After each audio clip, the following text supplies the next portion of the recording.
Bom dia a todos. A casa está bem cheia, em consideração que é feriado. Que a paz de Jesus, esse irmão maior, seja presente em cada coração. Bom, nós vamos começar aqui então a palestra. E o capítulo está lá no Evangelho segundo o Espiritismo, o capítulo 27. Pedi e obtereis. E esse tema é bastante interessante, bastante importante, que ele vai nos falar sobre prece. Prece. Todo mundo já ouviu falar em prece. Todo mundo fala em prece e muitas vezes nós confundimos prece com reza. O que é reza? Reza é quando você simplesmente decora algo e mecanicamente você fala, ou seja, você repete as palavras. Muitas vezes, quando nós vamos falar o Pai Nosso, por exemplo, nós não sabemos nem o que estamos falando. Geralmente estamos quase dormindo e nem terminamos. Então é assim, o Pai Nosso já dormiu. A coisa se torna mecânica, ela não é sentida, né? Então isso é rezar. O ato de rezar é repetir constantemente alguma coisa. Só repetição. E nós vamos ver a diferença entre prece e, logicamente, reza e oração. Mas vejamos a prece em si. O que é a prece em si? Um exemplo legal que nós podemos pegar é qual? É uma criança. Uma criança. Ela é humilde, é submissa e ela adora a quem? Os pais. Então nós já vimos 3 condições essenciais para a prece. É a adoração, que não deixa de ser um louvor, louvar a Deus. É a submissão à sua vontade e a humildade que a criança demonstra. Então vamos ver os pais quando vão pegar uma criança em sua escola. Vamos lembrar lá, porque nós todos passamos por essa experiência já. Todos sem exceção. Nós vamos buscar os nossos filhos. O que é a primeira coisa que eles fazem? Geralmente as mães que fazem esse processo. A primeira coisa que eles fazem é chegar correndo para nós, com os braços abertos, nos abraçam, feliz da vida, e começa a contar tudo o que aconteceu no seu dia a dia. Então eles começam falando para nós assim: mãe, hoje eu aprendi isso, eu aprendi aquilo, eu tive uma tristeza, eu briguei com fulano, eu não fui feliz por causa disso, eu não consegui aquilo, eu estou triste por isso. E começa a abrir o coração para os pais. Por quê? Porque esses dão atenção. Se simplesmente a gente não der atenção, o que acontece? Eles param. Então a criança, ela vem assim, na sua simplicidade, na sua humildade, com os braços abertos, trazer todos os relatos do dia a dia que ocorreram para os pais. Leva, e de forma simples, clara, confiantes, de que ali vai ter o quê? A compreensão. Então ela faz 3 coisas maravilhosas aí. Primeiro, ela confia no pai, nos pais. Nós estamos simbolizando aí, gente, ambos. Quando nós falamos em pai, simboliza ambos que têm as responsabilidades, a grande missão de conduzir os filhos. É uma missão importantíssima, essa dos pais, de conduzir aqueles que Deus confiou à sua guarda. Amanhã será perguntado para cada um de nós: que fizestes dos meus filhos que eu confiei aos seus cuidados? Como me devolvestes estes filhos?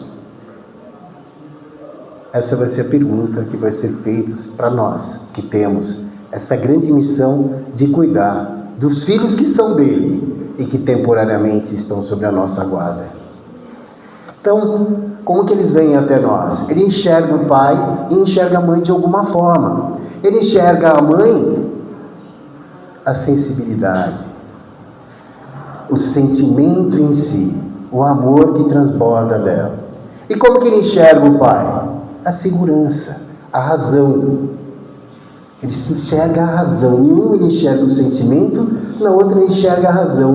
Um ele enxerga o céu, a outra ele enxerga a terra. A segurança, a razão vem da terra e o sentimento vem dos céus. É por isso que a mulher está na frente do homem, quando pensamos em mudança, porque ela tem essa sensibilidade desenvolvida por esse senso materno. E o ideal de cada um de nós é reunir os dois um dia. em um único ser, que somos nós, tanto um quanto o outro. É por isso que nós vemos nos dois sexos. Olha a responsabilidade. E a criança nos enxerga dessa forma. O pai é a razão, a mãe é o sentimento, um é o amor que sempre está na frente e o outro é a razão.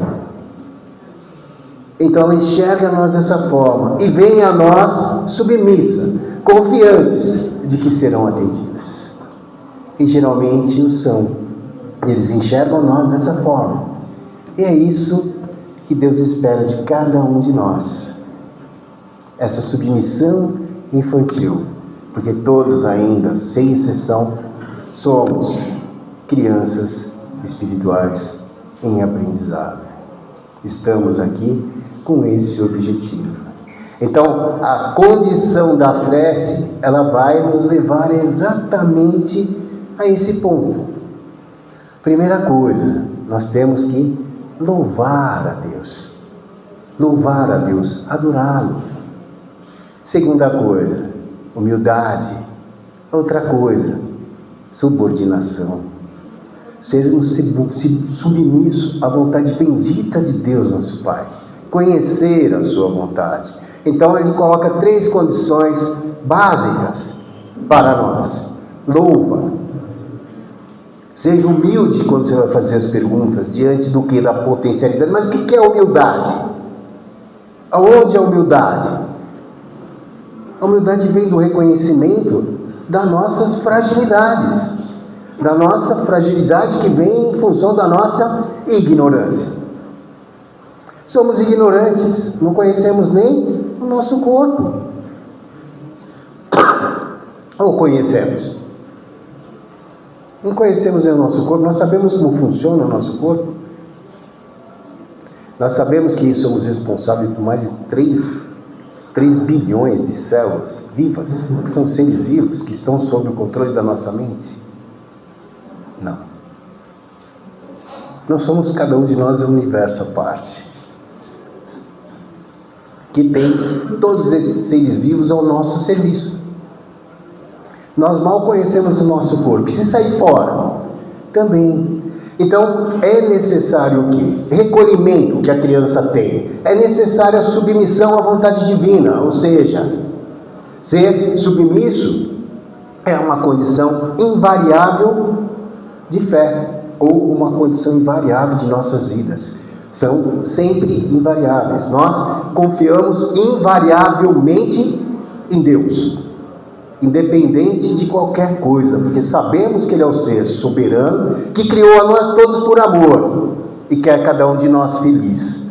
Só que nos deu a condição de construir, e abrir uma porta imensa, para que nós tenhamos acesso a Ele, que é através da prece, que devíamos usar todos os dias, e todas as horas, e todos os momentos. Porque geralmente perguntamos, quando temos que fazer a prece?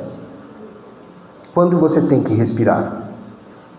É da mesma forma que temos que ter o relacionamento com o Ser Supremo. É um hábito que construímos e que temos que construir, porque precisamos dele. E ele abre as portas para nós. É um hábito que vamos construindo com o tempo.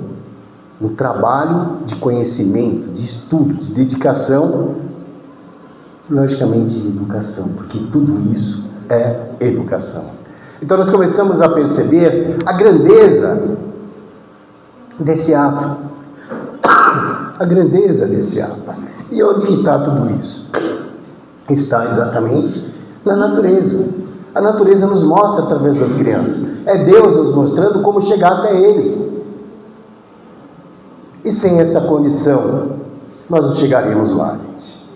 Sem a pureza de coração, que é prima irmã ou companheira da humildade e da simplicidade, não chegaremos lá. E a humildade, sim, é saber nos colocar diante dessa sabedoria absurda que criou isso tudo.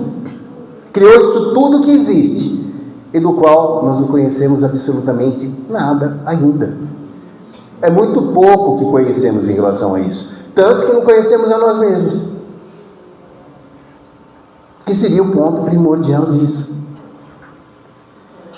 Então, voltando, quando Jesus nos chama a atenção nesse capítulo da necessidade das condições da prece, ele coloca 3 condições.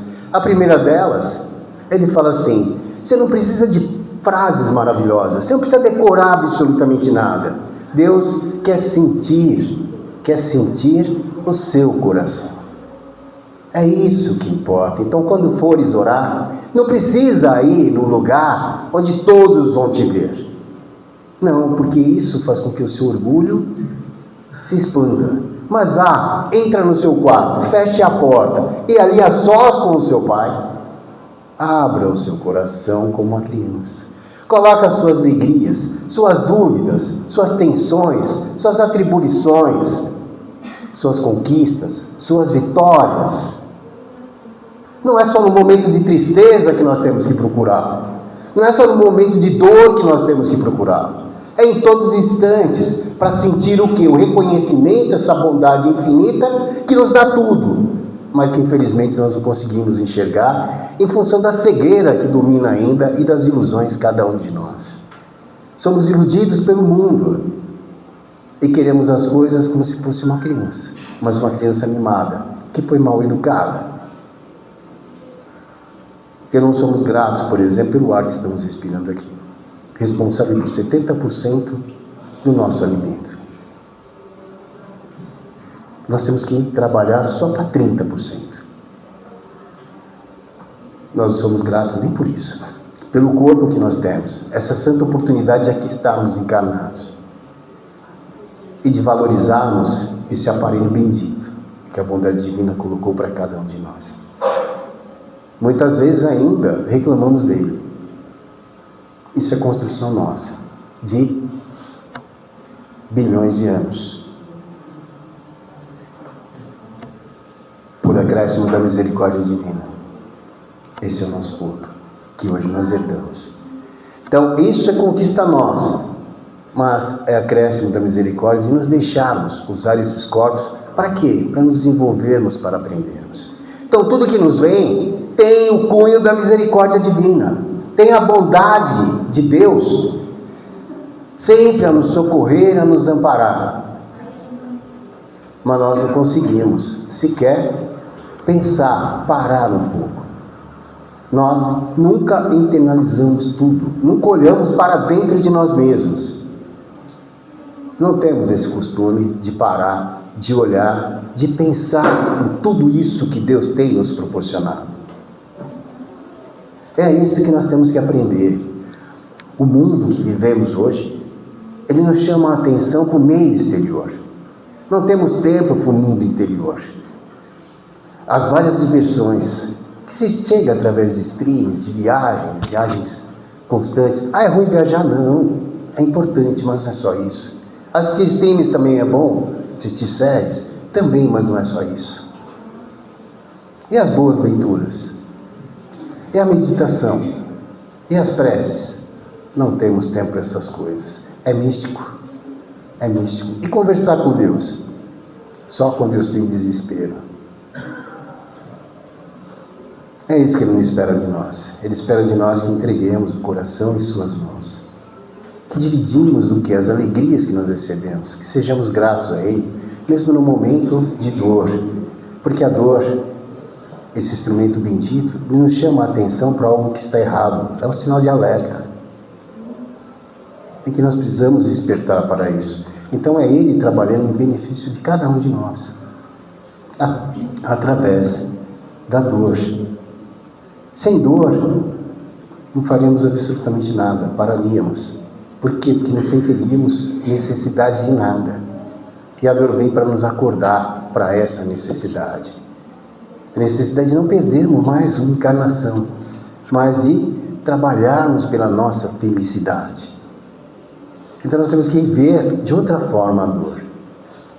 E seguindo, então nós vamos ter esse recolhimento íntimo, que todos nós devíamos fazer. Começar a exercer esse recolhimento, fechar a porta espiritual, adentrar dentro de nós. Então quer dizer que não existe uma posição? Se coloca na posição mais confortável. Mas o importante é você se recolher dentro de você, fechando a porta do seu espírito. Você pode estar no metrô, na algazarra. Se você conseguir fazer esse recolhimento, você pode perfeitamente conversar com o seu Pai, que é o meu Pai, que é o Pai de todos nós. Porque Ele vai te ouvir. Ele vai te ouvir por quê? Porque você está dando atenção para Ele. Ninguém gosta de conversar com alguém que está falando um assunto e daqui a pouco muda. E não sabe nem o que estava falando. Porque isso é falta de respeito. Agora imagine com Deus. Então você tem que aprender. Nós temos que aprender a nos recolhermos. Recolher dentro de si. E ali abrir o coração ao Pai. Falar dos nossos sonhos, das nossas ilusões, das nossas decepções, das nossas dores, das nossas conquistas, das nossas vitórias, assim como as crianças fazem conosco quando chega da escola. É isso que Ele espera, que nós sejamos. Por isso que Jesus pega as crianças constantemente dando um exemplo de pureza, exemplo. Não está falando que o mundo é para elas, não. Ele está falando para aqueles que se assemelham, porque eles vão até os pais de braços abertos. Se nós ensinarmos que existe um Pai maior, eles começam também a cultivar esse Pai, que é Pai de todos nós. Ele espera isso de nós, que ali, no nosso quarto interior, quando que Ele fala, entre no seu quarto e tranca a porta, é isso, é esse recolhimento que devemos ter. E tendo esse recolhimento, o que é que vai acontecer? Nós estamos ali com Ele e vamos dar atenção ao Pai dos pais, dar atenção ao Criador de todas as coisas. E ali, dando essa atenção, vamos abrir o nosso coração, porque Ele espera isso de nós. Ele não quer palavras bonitas, Ele quer os nossos sentimentos. Ele sente o nosso coração, sente as nossas necessidades, e todas as respostas virão. E aí, nesse momento, nós estamos mostrando o quê? Humildade perante Ele, que a criança mostra. Que sim, que você pode e vai me auxiliar a solucionar o problema que eu criei. O problema que eu criei, que não foi Ele. Então é justo que eu resolva o problema. Então eu vou mostrar o quê? A submissão à vontade absoluta dEle, que vai fazer com que as coisas cheguem. Mas não da forma com que nós queremos. Por quê? Senão nós havíamos errado. Se erramos, por que erramos? Porque não sabemos. Então Ele vai nos dar a oportunidade de aprender. Então sempre que errarmos, vai vir o que? As consequências. Mas essas consequências não tem por fim punir, porque Deus não pune, o amor educa. Então ninguém é punido, todos somos educados. E a dor geralmente, esse alerta, que você errou, seja a dor moral, seja a dor física. Ela é um sinal de alerta, não é nada de errado. O importante é que nós entendemos esse sinal, compreendemos e aprendemos com ele. E o que Ele vai fazer nesse ato de submissão? Ele vai nos dar a força, não vai vir resolver os nossos problemas, porque no momento que Ele resolveria os nossos problemas, qual o nosso mérito? Onde é o nosso aprendizado? Nenhum, porque retornaríamos e faríamos a mesma coisa. E Ele, educador emérito, o maior de todos, Ele sabe perfeitamente disso. E sabendo isso, o que Ele faz? Ele usa o processo educacional. Você vai passar por aquilo para que você não erre mais. É o que Jesus falava, vá e não erres mais. A tua fé te curou, tudo isso aconteceu porque você errou. E Ele vai falar isso no seu coração. Isso mostra submissão, mostra humildade, mostra serenidade e fé plena, confiança plena, porque fé não é místico, assim como a prece também não. Nada é místico, tudo movimenta energia, assim como o seu pensamento nesse momento, assim como os nossos pensamentos estão tudo movimentando energia, nada está parado, nada fica parado. Você pensou, você está emitindo energias através do seu pensamento. Não somos nós que falamos isso, é a própria ciência que já vem consagrar. Porque tudo emite energia. Tudo. E assim sendo, todos nós conseguimos fazer esse tipo de coisa. Então, é essa submissão, essa humildade, essa simplicidade. E não esquecer de agradecer.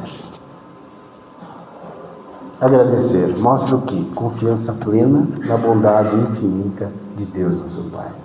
Porque se Ele fizesse o que nós queríamos, simplesmente seria uma graça. Eu recebi uma graça. Não, o objetivo não é graça.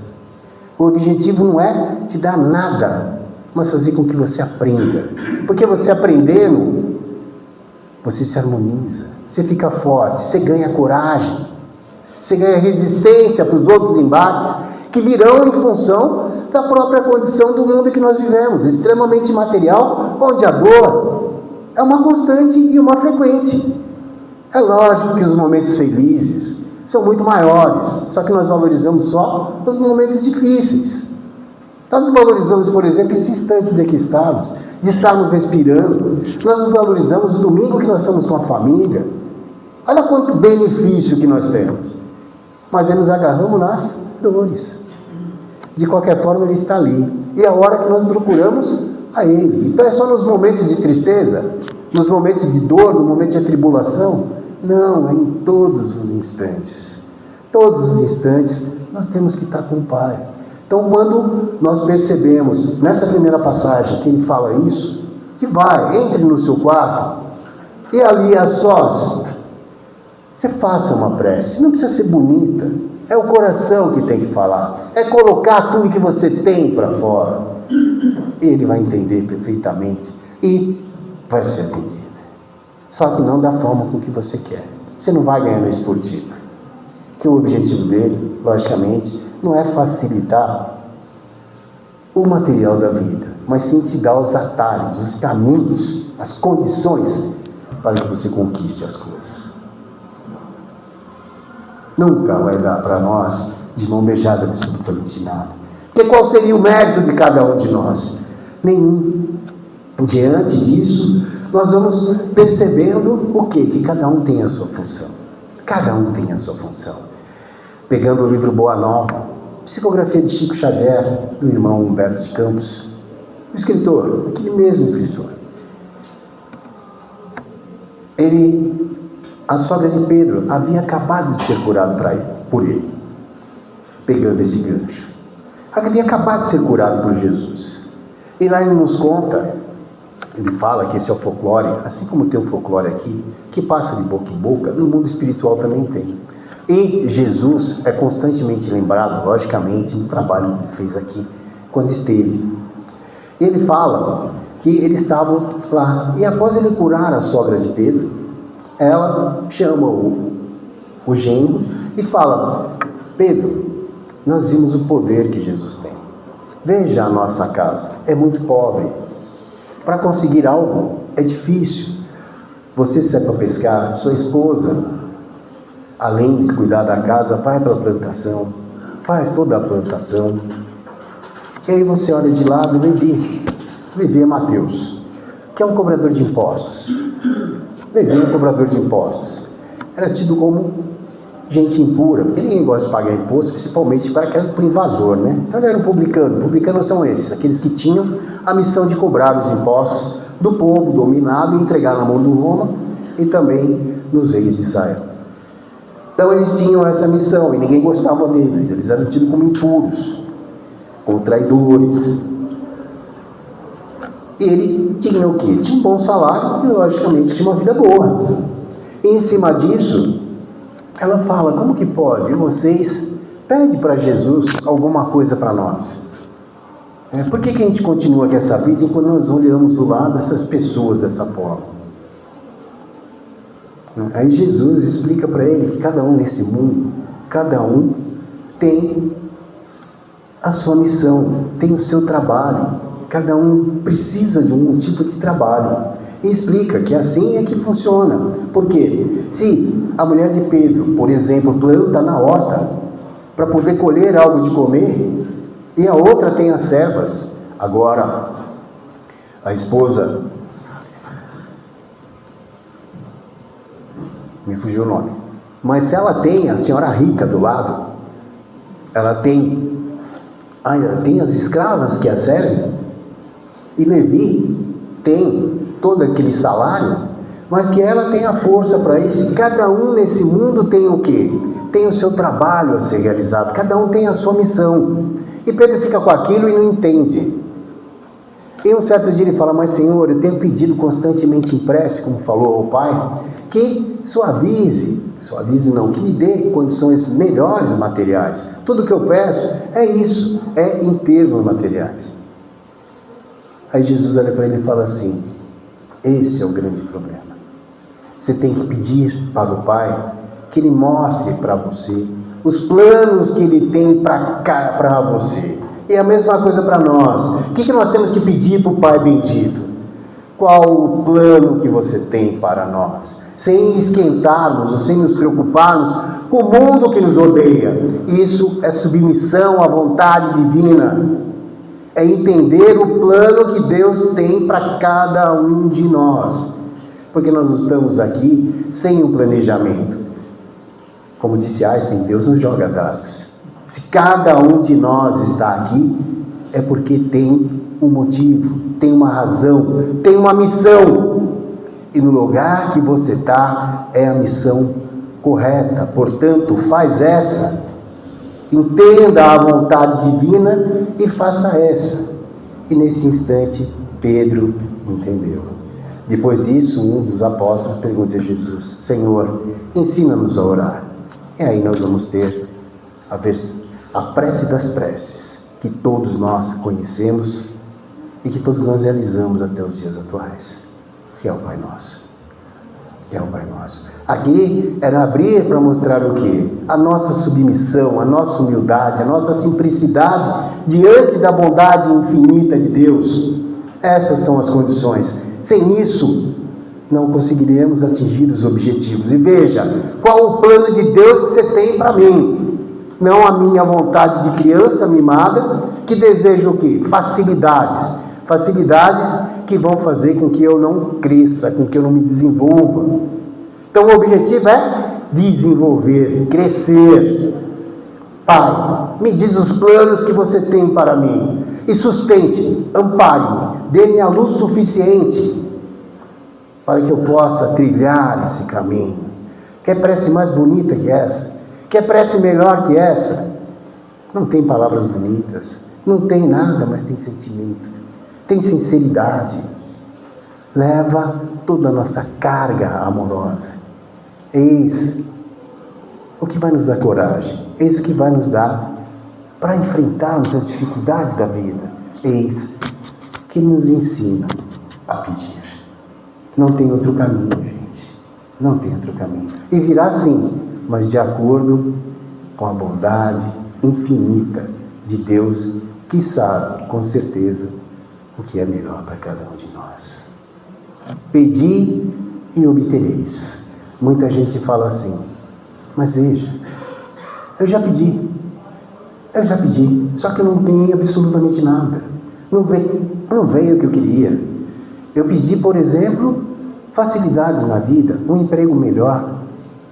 Eu pedi para que meu esposo, minha esposa, meu parente próximo, meus filhos melhorassem, mas não veio. Será que essa melhora seria bom para todos?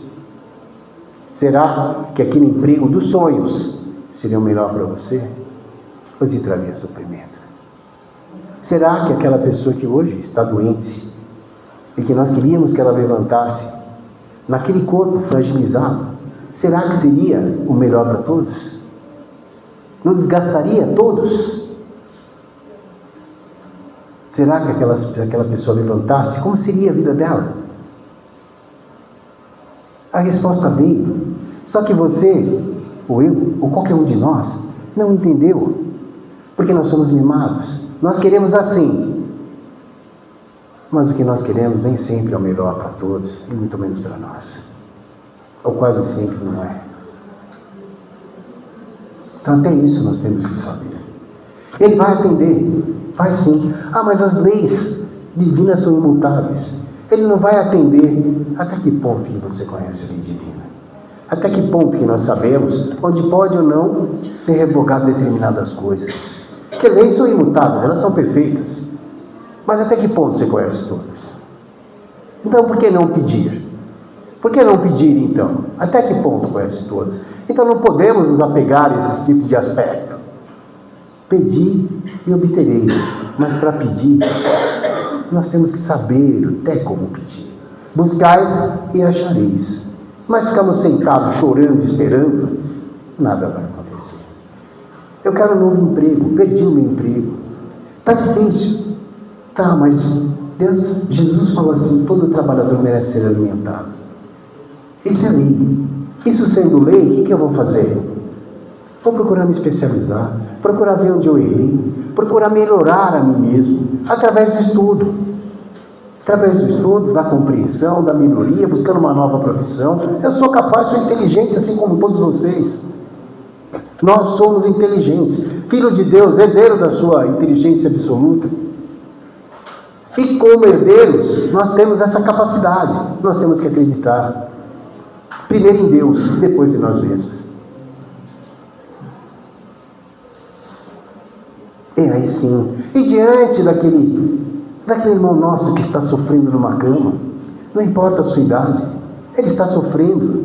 Nós vamos pedir a Deus que o segure daquela forma, naquele corpo que já está desenganado pelos médicos. Nós vamos querer todo aquele sofrimento para ele, quando sabemos perfeitamente que a vida não termina num corpo frágil, que o corpo é frágil, que todo mundo um dia vai ter que deixar esse corpo. Então por que esse apego? Para que segurar, reter aquela pessoa? Isso é posse, não é amor. O amor liberta, o amor não prende. Mesmo aquele marido, aquela esposa que resolveu deixar o lar, como querer que ela fique presa a coisa que ela não quer, o que ele não quer? Isso não é amor, isso é posse. Isso nós temos que aprender. Então nós pedimos esse tipo de coisa lá na rua. Traga o seu amor em 2 dias. Mas está escrito esse tipo de coisa, para quebrar um pouco aqui, que está tudo muito... Traga o seu amor em 2 dias. Aí você vai lá. No desespero a pessoa vai. Não é brincadeira, vai no desespero. Por quê? Porque falta confiança na infinita bondade de Deus. Porque não tem fé. A fé é uma construção, gente. É uma construção de cada dia. Uma certeza que nós ganhamos, essa confiança, essa certeza que nós vamos conquistando através dos sentimentos e através do estudo. Não tem outro jeito. É certeza, não é mística. Isso é conquista. Isso é ciência. Isso é filosofia. Isso é religião. Isso é vida. A fé é isso. Então não espere que a fé vai vir. Não. A fé não prescreve. A fé se conquista. A fé se ganha, se trabalha para que ela venha. Então é isso que a gente tem que pensar. Ninguém vai aprisionar ninguém. Imagine a infelicidade daquela pessoa ao seu lado.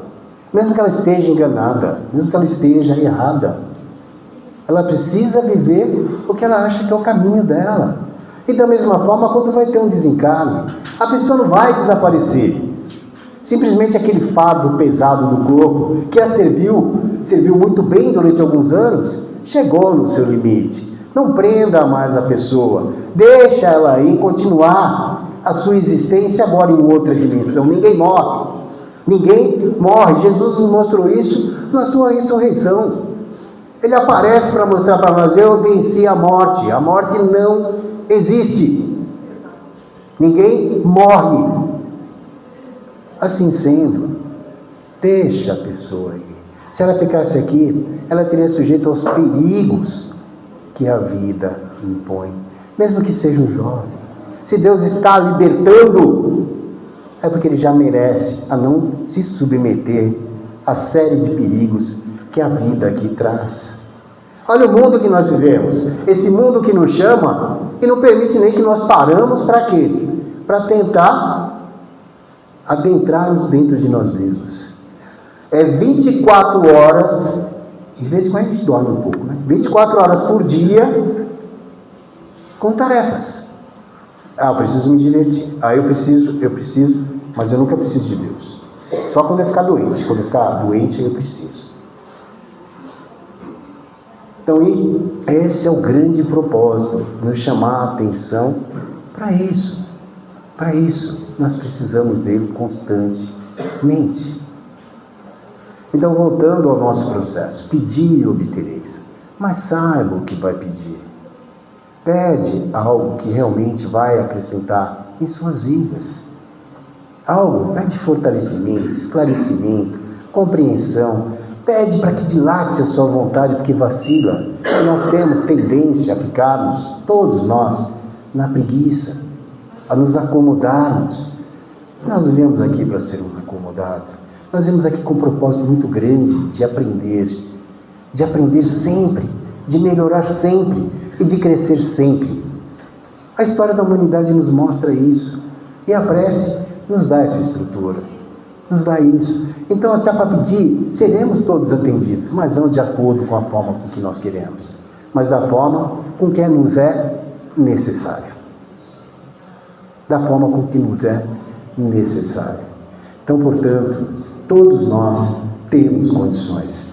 Quando Ele nos deixa o Pai Nosso, Ele começa mostrando para nós um exemplo, porque isso é um exemplo. Ela tem que nascer do coração. Mas mesmo o Pai Nosso foi recitado pelo coração, sentindo cada frase, ele é muito importante. Quando ele fala assim, Pai Nosso que estás no céu, santificado seja o seu nome. Quer mais adoração que essa? Quer mais louvor que isso? Ele coloca o nome do Pai, mostra para nós aqui, que uma criança, por exemplo, o que ela mais santifica, o que nós mais deveríamos santificar? É o nome dos nossos pais. Aqueles que nos receberam, aqueles que nos deram a oportunidade de aqui estarmos. É por isso que ele pega a palavra que mais se aproxima de Deus, que são os pais. Que são os pais, simbolizados tanto na mãe quanto no pai. Pai nosso que está, e pede e santifica o nome.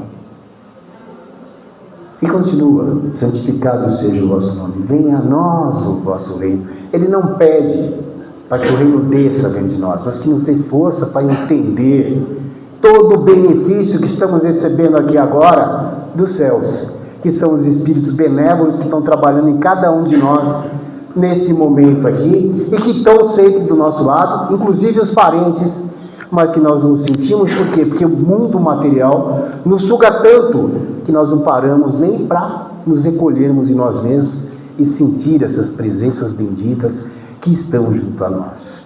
Então ele pede para que venham essas potências, desçam do céu, para quê? Para amparar e socorrer todos nós. E segue, venha a nós o vosso reino, seja feita a vossa vontade, assim na terra como nos céus. Onde estivermos, do lado que estivermos, seja no lado material, no lado espiritual, que seja feita a bendita, a submissão, total submissão e humildade a Deus nosso Pai. Seja feita a sua vontade. E quando ela se processa, nós somos os primeiros a chorar. Os primeiros, não, gente, chorar faz bem, viu? Estou falando que chorar não, estou falando que reclamar. Chorar faz bem. Jesus chorou no Jardim das Oliveiras, consagrando. Chorar liberta, chorar alivia, destrava todos os nossos filtros, todos os nossos pontos fechados. Chorar é importantíssimo. Deixa as lágrimas cair, chora, tira as mágoas todas, tira tudo de dentro. Porque um coração puro que vai se dirigir a Deus não pode ter mágoas dentro do seu coração, não pode ter inimigos, não pode ter rancor, não pode ter inveja, não pode ter ciúme, não pode ser ambicioso. Quem vai, o coração puro que vai se dirigir a Deus, que é a prece que é atendida, tem que estar distante de tudo isso. Que é um sinônimo de humildade, de simplicidade. Então, voltando, ele fala, venha a nós o teu reino, seja feita a sua vontade, assim na terra como no céu. O pão nosso de cada dia dá-nos hoje. Quem ele fala isso, ele pede forças para que a gente possa, através do trabalho, que é importantíssimo para a nossa vida, buscar o nosso sustento, tanto físico, que é o pão de cada dia, como o alimento e espiritual, que esse é para a eternidade. Esse é para a eternidade. Então esse pão que ele está falando não se trata só do pão material. Ele fala de ambos. Um, nós nos lembramos que todo dia saímos para buscar. O outro, que é para a eternidade, é esquecido. Que é o pão espiritual que vem através do exercício moral de cada um de nós. Então ele pede, fala, pão nosso de cada dia dá-nos hoje, perdoa as nossas dívidas, impõe uma condição, assim como nós perdoamos os nossos devedores. Como pedir ao Pai que perdoe as nossas dívidas se nós estamos querendo castigar aquele que está do lado? Como pedir isso se o nosso coração está preso àquele e não conseguimos nos desligar dele porque não conseguimos perdoar? O perdão liberta a nós mesmos, não a ele. O perdão faz quebrar esse vínculo negativo que criamos de energias péssimas que só traz dor e sofrimento. Ele liberta a quem perdoa, não a quem está sendo perdoado. E segue, perdoa as nossas dívidas, então coloca uma condição. Como eu quero ser perdoado se eu não perdoo? E segue, perdoa as nossas dívidas.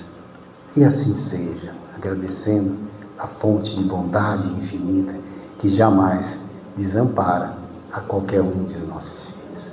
Portanto, diante de tudo isso, que possamos elevar constantemente, frequentemente o nosso pensamento a Deus, carregando a nossa cruz, que todos a temos, porque essa cruz é importante para o nosso desenvolvimento, para o nosso crescimento. Não reclame de absolutamente nada. Encare a tudo com naturalidade, certos de que Deus é solícito e ampara cada um de nós. Vamos nos sustentar nessa porta aberta que Ele deixou para que possamos estar constantemente em comunicação com Ele. Mas deixamos todas as mágoas de lado, deixamos todos os ódios, os remorsos, ciúmes, as invejas, entregamos na mão de Deus, nosso Pai, perdoamos a todas as pessoas, esvaziamos os nossos corações de todos esses tormentos e seremos felizes. A fórmula está aí. E abre o coração, assim como o ato de respirar, torne o ato de congregar, de conversar com o Pai, essa necessidade tão urgente e tão grande que todos nós temos. Era isso que Jesus fazia.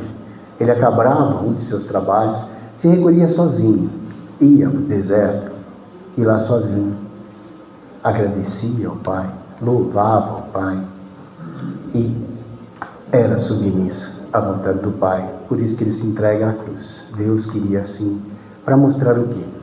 Que o amor vence, sempre, mesmo a morte, porque ela não existe. Por isso que ele se entrega, porque a violência destrói, o amor constrói, e o legado dele ficou eternamente, até os dias atuais, congregando a todos nós, diante do seu amor interminável, e esperando por cada um de nós, sem pressa, mas a pressa tem que ser nossa, porque só assim seremos felizes. Que essa bondade ilimitada abençoe a cada coração, fortalecendo-nos e mostrando-nos o caminho da nossa missão, ao qual foi tão bem trabalhada para que aqui viéssemos, e que não desperdicemos tudo isso, e amparados pelo Cristo bendito, que possamos crescer cada vez mais rumo à fraternidade, à solidariedade e à implantação do reino bendito de Deus aqui em nosso planeta, que começa por nós mesmos. Se não tivermos o reino de Deus dentro de nós, não teremos paz, não teremos harmonia, não teremos fim da miséria, muito menos da violência. Só quando entendermos que esse reino bendito, ele nasce dentro de nós, que essa fortaleza, ela vem de dentro de nós, e que ele está de braços abertos a recolher cada um de seus filhos, amorosamente, direcionando para a felicidade. Que ele seja sempre presente, nos abençoando como está nesse instante, a todos os momentos de nossa vida. Graças a Deus.